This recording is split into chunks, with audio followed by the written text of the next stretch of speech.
ایک सरसब्ज गांव के किनारे जहां दरख्तों की छांव में दो साफ शफाफ तालाब खामोशी से चमकते थे, उन्हीं तालाबों के बीच एक कच्ची पगडंडी पर दो पुराने मिट्टी के घर थे, जिनमें दो बड़ रहती थीं। एक का नाम दायविला बाई था और दूसरी का नाम गंगा बाई। दोनों की उम्रें ढल चुकी थीं, बाल सफ़ेद हो चुके थे, हाथों में लर्जिश थी, मगर दिलों में जिद और अना जिंदा थी। दोनों के घर बिल्कुल सामने थे, लेकिन दरमियान में एक बांस की बाड़ खड़ी थी, जो सिर्फ लकड़ी की नहीं बल्कि नफरत, हसद और जिद की दीवार थी। बरसों पहले ये बाड़ एक मामूली बात पर खड़ी हुई थी। एक दिन तालाब के पानी पर झगड़ा हुआ। दायविला बाई ने कहा कि पानी इसके घर के ज्यादा करीब है। गंगा बाई ने इनकार किया। बात बढ़ी, अल्फाज सख्त हुए और फिर खामोशी दुश्मनी में बदल गई। इस दिन के बाद ना सलाम, ना दुआ, ना बात, बस तंजिया नजरें और तल्ख खामोशी।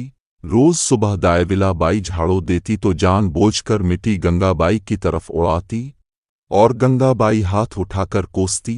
गांव वाले समझाते, मगर दोनों कहती कि अब बहुत देर हो चुकी है। साल गुजरते गए, मौसम बदलते गए, मगर दिल न बदले।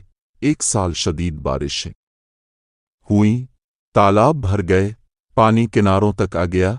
एक रात तेज तूफान आया, आसमान बिजली से गूंज उठा, बारिश ने क़यामत ढा दी। आधी रात को दायविला बाई के घर की दीवार गिर गई।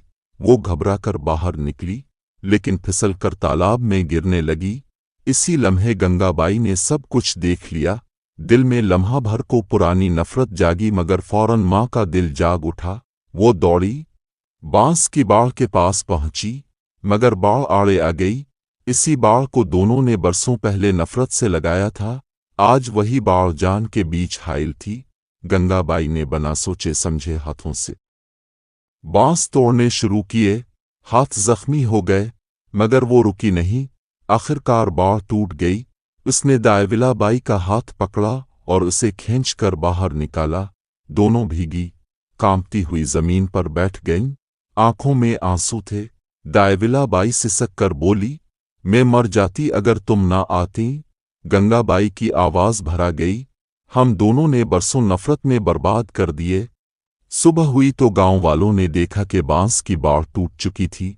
दोनों बढ़िया एक साथ आग जलाकर सूखी रोटी बांट रही थीं। गांव वालों की आंखें नम हो गईं।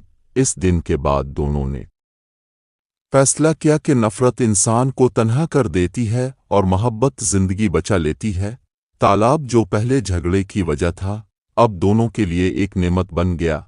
वो मिलकर इसकी सफाई करती, बच्चों को कहानियां सुनाती और हर आने वाले को यही सबक देती कि जिद और अना का अंजाम तन्हाई है और मुआफ़ी का अंजाम सुकून।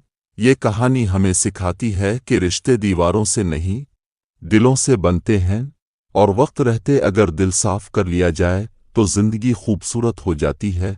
दोस्तों, अगर आपको ये कहानी पसंद आई हो, अगर इसने आपके दिल को छुआ हो, तो अपने दिल में नफरत की बांस की बाड़ तोड़ दीजिए और ऐसी मज़ीद सबक आमोज़, जज्बाती और इखलाकी कहानियों के लिए हमारे चैनल को अभी सब्सक्राइब करें, क्योंकि एक अच्छी कहानी सिर्फ तफरी नहीं बल्कि ज़िंदगी बदलने का ज़रिया होती है।